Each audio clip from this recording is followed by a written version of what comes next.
네, 친구들 안녕하세요. 오늘 사회 2단원 공부 이어서 해보겠습니다. 자, 오늘은 옛 이야기에 담겨 있는 고장의 모습을 알아보는 시간을 가질 텐데요. 사회교과서는 55쪽부터 61쪽까지 두루 살펴봅니다. 네, 먼저 교과서 55쪽을 펴주세요.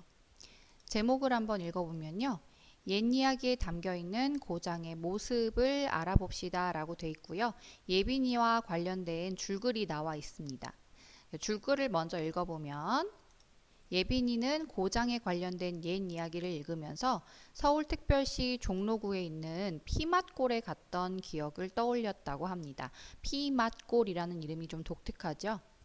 그 피맛골이라는 이름과 관련된 옛 이야기를 읽고 옛날 사람들의 생활 모습을 살펴봅시다 라고 되어 있는데요. 오늘은 서울특별시 종로구 피맛골과 관련된 옛 이야기를 살펴봅니다. 자, 종로구는 서울에 있는 종로구는요. 이렇게 지금 보여드리는 지도에서와 같은 위치에 있습니다. 위치를 먼저 살펴주시고요. 관련된 옛 이야기는 55쪽의 중간쯤에 빨간색 네모 상자 있는 부분에 있죠. 선생님과 함께 이 부분을 읽어보겠습니다. 네, 조선시대의 백성들은 길에서 말을 타고 가는 양반을 만나면 그 양반이 지나갈 때까지 가던 길을 멈추고 엎드려 있어야 했습니다. 자, 그림처럼 말입니다. 자, 그래서 백성들은 말을 탄 양반을 피하려고 큰 길에서 이제 점점 좁은 길로 돌아가기 시작했다고 해요. 왜냐하면 좁은 길로는 말을 탄 양반들이 잘 못 오겠죠. 그러니 편하게 좁은 길로 가는 거예요. 대부분 양반만 말을 탔으므로 말을 피한다는 뜻으로 이 좁은 길을 피마골이라고 불렀어요. 자, 피마골 바로 한자어인데요. 피할 피자에 말 마자를 씁니다. 자, 말을 피한다라는 뜻이죠. 그런데 자꾸 부르다 보니까 피마골, 피마골 빠르게 부르다 보면 피맛골이 되겠죠. 그래서 나중에는 편하게 부르기 쉽게 피맛골로 이름이 바뀌었습니다. 자, 말을 피하기 위한 좁은 길 지금도 여전히 존재합니다. 지금도 종로 옆에 있는 이곳은 여전히 그 이름이 피맛골입니다.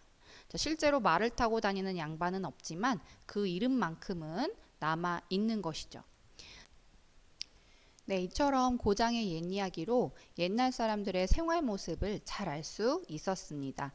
예전에는 양반이 지나갈 때까지 백성들이 엎드려 있어야 했었구나, 그렇게 생활을 했구나라는 걸 잘 알 수 있었죠. 네, 이번에는 교과서 56쪽을 펴주세요. 짜잔! 이 부분입니다. 자, 여기에는 또 다른 이야기가 소개되어 있습니다. 이번에는요, 고장의 자연 환경과 관련된 옛 이야기로서 탄천과 관련된 이야기를 소개해 드립니다. 자, 바로 이 부분을 자세히 읽어보겠습니다. 네, 첫 번째 줄부터 읽어보면 옥황상제는 너무 오래 산 동방삭을 잡으려고 했대요. 교과서에 보시면 이렇게 생긴 사람이 있죠? 너무 오래 산 동방삭입니다. 이 동방삭을 잡으려고 했는데 그러기 위해서 저승사자를 보냈다고 합니다. 저승사자는 여러분 교과서에서 검은 옷을 입은 모습으로 표현되어 있습니다. 동방삭 잡으러 온 저승사자입니다. 이 저승사자는요, 그런데 호기심이 많은 동방삭을 잡으려고 꾀를 하나 내었대요. 이 동방삭의 특징은 호기심이 많아서 질문을 잘한다는 거였거든요. 요 점을 이용해서 꾀를 하나 냈다고 합니다. 그래서 어느 날 갑자기 냇가에서 숯을 씻기 시작했다고 해요. 여러분, 숯이 무엇인지는 아시죠? 나무를 가마에 넣어서 오랜 시간 구우면요, 검은 덩어리가 됩니다. 숯덩어리라고도 말하는데요. 손으로 만지면 검은 것이 묻어납니다. 자, 이 숯을 냇가에서 글쎄 씻기 시작한 거예요. 그런데 우연찮게 이걸 지나가다가 동방삭이 봤어요. 여러분의 교과서에 그림으로도 나와 있습니다. 지나가다가 이를 본 동방삭이 저승사자에게 숯을 물에 씻는 이유가 무엇이요? 라고 물었습니다. 그러자 저승사자는 숯을 하얗게 만들려고 씻는다오 라고 대답했대요. 그러자 동방삭이 나는 삼천갑자를 살았지만 처음 듣는 소리구나 라며 허허허 웃었습니다. 까만 숯이 씻는다고 하얗게 될 리가 없으니까 말이죠. 어이가 없었던 거죠. 여기서 동방사기 삼천갑자를 살았다라고 했는데요. 이 삼천갑자가 도대체 얼만큼인지를 알아야 합니다. 여기서 갑자라는 말은 옛날 말로 쉽게 말해서 한 60년을 의미합니다. 그러면 갑자는 60년인데 그 앞에 3000이라는 말이 붙었으니 이건 60년씩 3000번 반복된 쇠열을 말하는데요. 그러면 이걸 식으로 한번 나타내 볼까요? 갑자기 수학 시간이 된 것 같아요. 60년씩 3000번이니까 60 곱하기 3000을 해야 하고요. 이걸 계산을 완성해 보세요. 네, 여러분 곱하기 할 수 있죠? 6, 3은 18이고 0은 모두 합쳐서 4개니까 0, 4개를 붙이면 이렇게 됩니다. 바로 18만 년인데요. 여러분의 교과서에 그 의미가 조그맣게 써 있습니다. 네, 삼천갑자란 18만 년을 의미합니다. 매우 오랜 시간을 의미하는 말이에요. 그런데 동방사기 스스로 내가 정말 오래 살았지만 삼천갑자만큼 살아봤지만 숯을 씻으면 하얗게 된다는 말은 처음 듣는 소리구나 하고 어이없어서 웃었어요. 그러자 저승사자는 삼천갑자를 살았다는 것을 보니 옥황상제가 잡아오라고 했던 동방사기 네가 틀림없구나 하고 그를 잡아갔다고 합니다. 자, 이로부터 그 냇가, 숯을 씻었던 그 냇가를요, 숯내라고 부르기 시작했는데 이 숯내는 순우리말이죠. 이것을 한자 이름으로 옮겨 놓은 것이 바로 탄천입니다. 왜냐하면 탄천할 때의 탄은 숯탄이고요. 천은 냇가를 의미하는 천이기 때문입니다. 그래서 우리말로는 숯내, 또 한자로 이를 바꾸면 탄천이라고 했는데요. 실제로 탄천은 오늘날에도 그 이름이 이어져 오고 있습니다. 자, 강남구와 송파구 사이에 흐르고 있는 냇가가 있어요. 여러분 보이시는지 모르겠는데요. 선생님이 빨갛게 표시해 보겠습니다. 바로 이 부분입니다. 자, 여기가 바로 탄천입니다. 서울에서도 이렇게 서울에서 시작해서 쭉 내려가서 성남까지도 통과하는 그런 긴 냇가인데요. 이것이 바로 탄천이에요. 오늘날도 이름이 그대로 유지되고 있음을 알 수 있습니다. 네, 이번에는 교과서 57쪽을 펴주세요. 민요나 속담 또는 고사성어에도 옛 이야기가 담겨 있는데요. 57쪽에는 특히 민요와 고사성어와 관련된 옛 이야기, 그러니까 유래를 한번 읽어보고 그때 당시의 고장의 생활 모습을 알아볼 수 있도록 두 가지 이야기가 제시되어 있습니다. 자, 먼저 첫 번째 이야기를 살펴볼 텐데 이 이야기는요, 민요와 관련된 옛 이야기입니다. 특히 민요의 가사가 이렇게 딱 나와 있는데요. 천안삼거리라는 첫 번째 부분이 보이시죠? 이 민요의 제목은 천안삼거리입니다. 자, 여러분이 어디선가 한 번쯤은 들어보았을 법한 그런 흥겨운 민요인데요. 다 함께 들어볼까요?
천안 삼거리 민요 잘 들어보셨나요?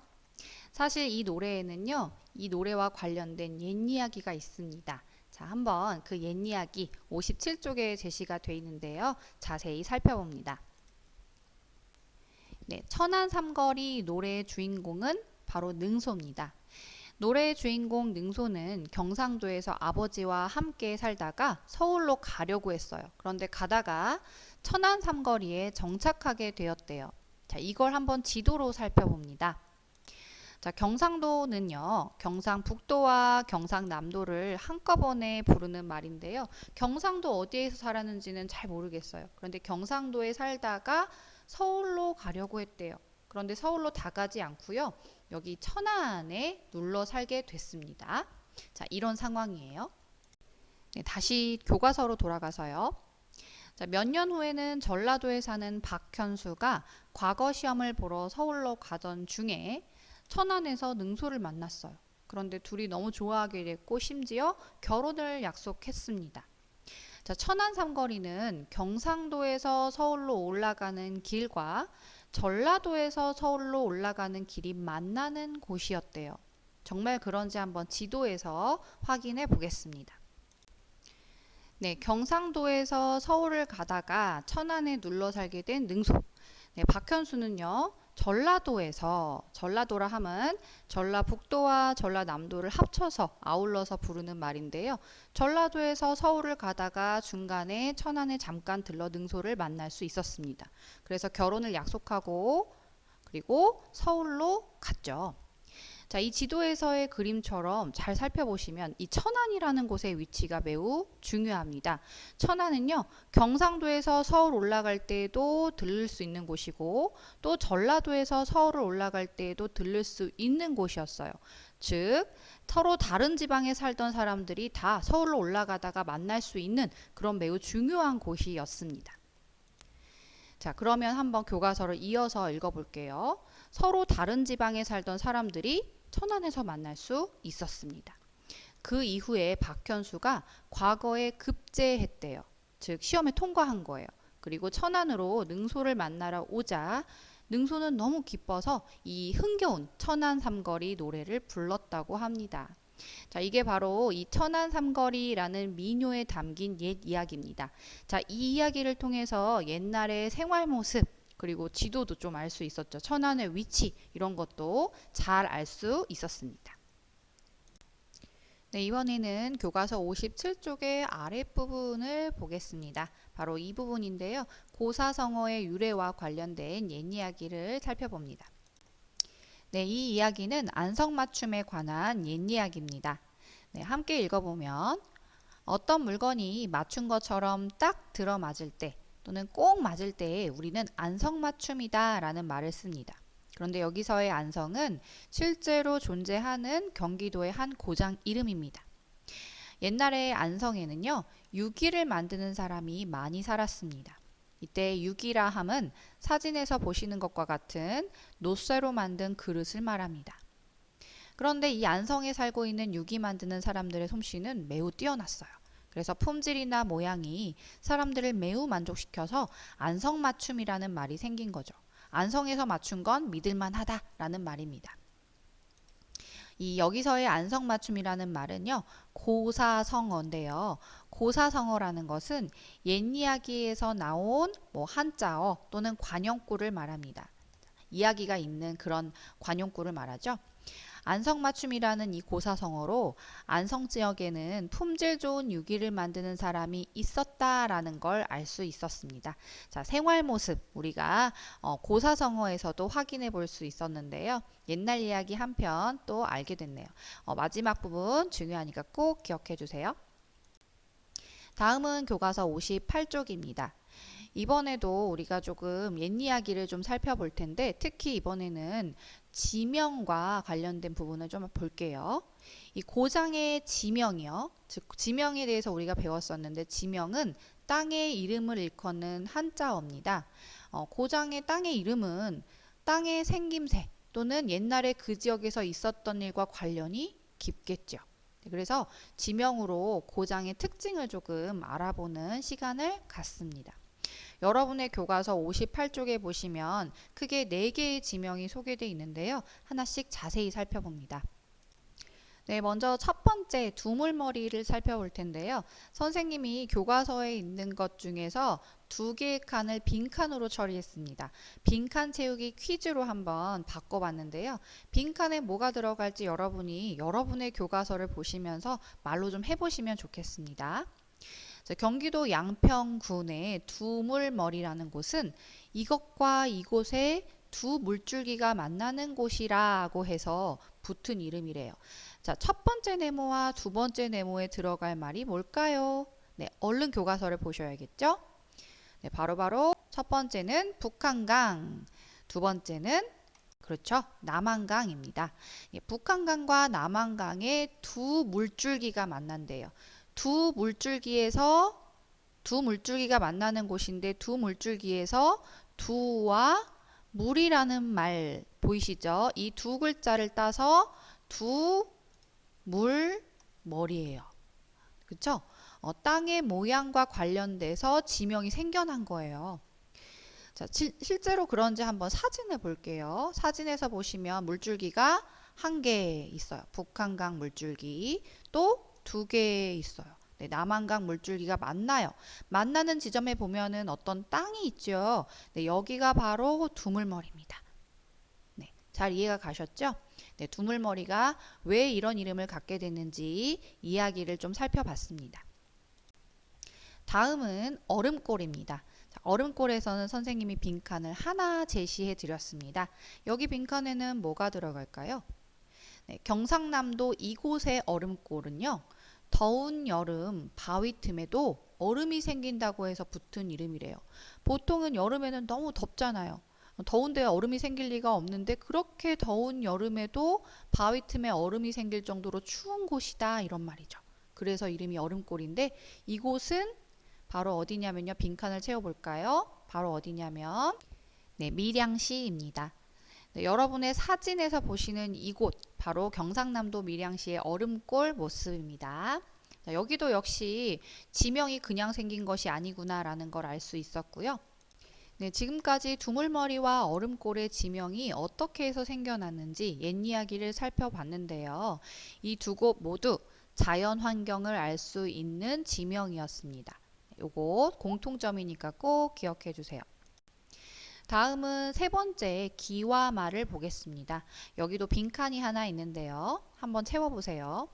경기도 성남시 복정동은 이것을 굽던 큰 가마터가 있었기 때문에 기와말이라고 불렀대요. 도대체 뭘 구웠길래 이름이 기와말일까요? 네, 너무 쉬운가요? 네, 빈칸의 정답은 바로 기와죠. 기와를 구웠기 때문에 기와말인데 뒷부분에 붙은 이 말이라는 건 따그닥따그닥 달리는 말이 아니라 바로 마을을 줄여서 쉽게 부르는 말입니다. 즉 사실은 기와 마을 이어야 하는데 그냥 짧게 기와말이라고 부른 거죠. 네, 마지막으로 말죽거리 있는데요. 서울특별시 서초구 양재동에는 말죽거리가 있습니다. 여기는 서울을 오가는 사람들이 이곳에서 무언가 했어요. 그래서 말죽거리라고 불렸대요. 도대체 무엇을 했을까요? 빈칸이 조금 길죠? 네, 이곳의 빈칸에는요. 바로 말에게 죽을 끓여 먹인이라는 말이 들어가야겠죠? 말에게 죽을 끓여 먹인 곳이라서 말죽거리입니다. 옛날 사람들의 이동수단은 말이었죠. 네, 차가 없었어요. 그래서 말을 타고 가다가 말이 힘이 없어지면 이곳 말죽거리에 멈추어 서게 한 뒤에 죽을 끓여서 먹였다고 합니다. 그래서 말죽거리입니다. 지금 현재 사람들이 말에게 죽을 주고 있는 곳은 아니지만 옛날부터 그 지명이 이어져 오고 있는 겁니다. 자, 그러면 기와말과 말죽거리 이 둘 다 공통점은요. 바로 모두 생활 모습을 알 수 있는 지명이라는 겁니다. 옛날 사람들은 기와를 구웠고요. 또 옛날 사람들은 말을 타고 다니면서 중간에 말에게 죽도 끓여 먹였구나 라는 걸 알 수 있죠. 생활 모습을 담은 지명입니다. 네, 이번에는 교과서 59쪽인데요. 이 부분은 여러분이 각자 자세히 읽어보시면 좋겠습니다. 여기에는요, 독도의 여러 지명들이 제시되어 있고, 지명과 관련된 이야기가 소개되어 있습니다. 네, 이번에는 60과 61쪽입니다. 여러분이 직접 해보는 마지막 순서인데요. 여기 그림이 보이시죠? 그림에는 고장의 자연환경 또는 사람들의 생활 모습이 나타나 있습니다. 이걸 잘 살펴보시고 고장의 각 장소에 어울리는 지명 또는 옛 이야기를 만들어서 채워주세요. 예를 들면 첫 번째 같은 경우에는 지명이 비어 있죠? 그런데 밑에 설명이 좀 있네요. 우리 고장의 산에는 높은 봉우리가 2개 있어요. 자, 그러면 어떤 지명을 넣으면 좋을까요? 여러분이 한번 상상해서 창의력을 발휘해서 지명을 짓는 거예요. 선생님은 봉우리 2개가 쌍둥이 같아서 쌍이라는 말을 넣을 거고요. 또 봉우리 할 때 봉자를 넣어서 이름을 쌍봉산으로 지어 넣었습니다. 여러분도 이런 식으로 여러 가지 생각을 해보시고 좋은 지명을 하나 넣어주시면 됩니다. 그런데 이런 것만 있는 게 아니라 그 아래에 보시면 장승배기라는 지명은 채워져 있지만 그 아래에 어떤 이야기가 없죠. 이런 경우에는 여러분이 관련된 지명과 관련된 이야기를 지어 넣어 주셔야 돼요. 그러면 선생님은 이런 식으로 했어요. 우리 고장에는 장승들이 많이 있어요. 그래서 장승배기예요. 이 뜻이죠. 네, 이런 식으로 여러분은 지명을 지어서 넣거나 아니면 옛 이야기를 만들어서 넣어주시면 됩니다. 그 밑에 심청바위는 이미 돼 있습니다. 심청전에 나오는 심청이가 죽었다가 다시 살아날 때 물 위로 타고 올라온 연꽃이 바위가 되었다는 이야기가 전해져 내려오나 봐요. 그래서 지명이 심청바위가 되었다고 쓰여 있는데요. 이런 쓰여 있는 것들을 참고로 해서 빈칸을 채우시면 됩니다. 자, 61쪽 특히 전부 다 비워져 있죠.